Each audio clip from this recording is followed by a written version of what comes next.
On the day of the test, try not to take any puffers or smoke any cigarettes. It is best not to have a test done if you have been in hospital, including day procedures recently. If you are unsure, please call us on 54546383. These tests takes about 30 to 60 minutes.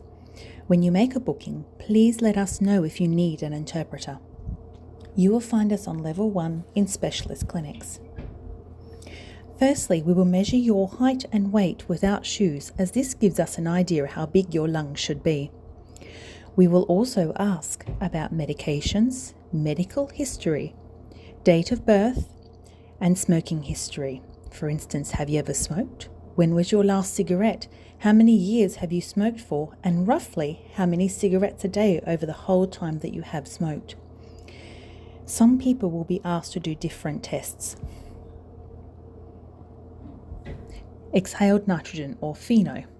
This measures the amount of inflammation in the lungs for people with asthma to know if they have the right amount of preventer medication.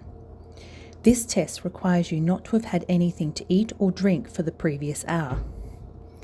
We explain the patient needs to breathe out till they're empty, put their mouth around the mouthpiece, breathe in fully at a steady rate, and then breathe out steadily as shown by a dial on our computer. The patient will be asked to do the test 2 to 4 times. Spirometry. This measures how big your lungs are and how big your airways are that let the air move in and out of your lungs.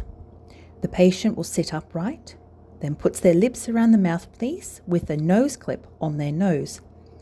We then want them to take the biggest breath in they can and blast out as hard and as fast as possible and continue to blow out for as long as possible. You will feel a bit breathless at the end. This is normal, and we will allow enough time for recovery in between blows. The patient does the test while we give encouragement, and we need to perform at least 3 good blows, so they need to match. This may take up to 8 goes. Lung volumes. This measures the total amount of air in the lungs, including what you can't breathe out no matter how hard you try. This lets us know if you have very small lungs or lots of air that you cannot breathe out. The patient has to sit within a clear box with their mouth around the mouthpiece, nose clip on, and this time they need their hands on their cheeks. They then need to take small pants like a puppy dog by focusing on their chest movements in and out slightly at about 1 pant per second. We then block off the mouthpiece so they can't move the air in and out, but we want them to try to keep panting the same as they were doing when it was open. After a few seconds, the mouthpiece will open up and they can come off the mouthpiece. The patient does this 2 to 5 times. The patient also has their own handle to open this door at any time. Next, the patient needs to have their mouth and nose clip on with hands on their cheeks again. They'll then need to breathe normally. When we block off the mouthpiece, they need to perform the panting maneuver as practiced just before. But this time, when the mouthpiece becomes unblocked, they need to breathe in fully and then breathe all the way out as a heavy sigh. We need to perform at least 3 of these, but it may take more to good results that match. We then check for an improvement with medication or bronchodilation. So we give the patient 4 puffs of Ventolin using a spacer. The patient breathes out as they put their mouth around the spacer. We squirt some Ventolin and get the patient to breathe in fully. Then hold their breath for 5 seconds. They can then breathe out gently. We repeat this 3 more times. Gas transfer.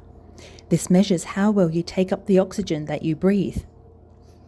We get the machine ready, then explain the test.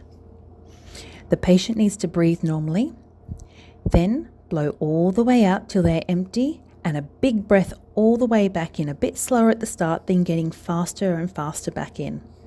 Once they're full, they need to hold their breath for about 9 seconds. We will then count down to give them an idea when they need to breathe out fully, like a heavy sigh, but not fast.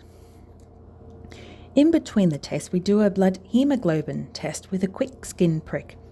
This is to check for anemia, like low iron levels, as this will affect the test. The patient then repeats the breathing test of gas transfer. We need 2 good tests that match. Afterwards, we then repeat the spirometry to see if the Ventolin has had any effect, with at least 3 good blows to get meaningful results that match.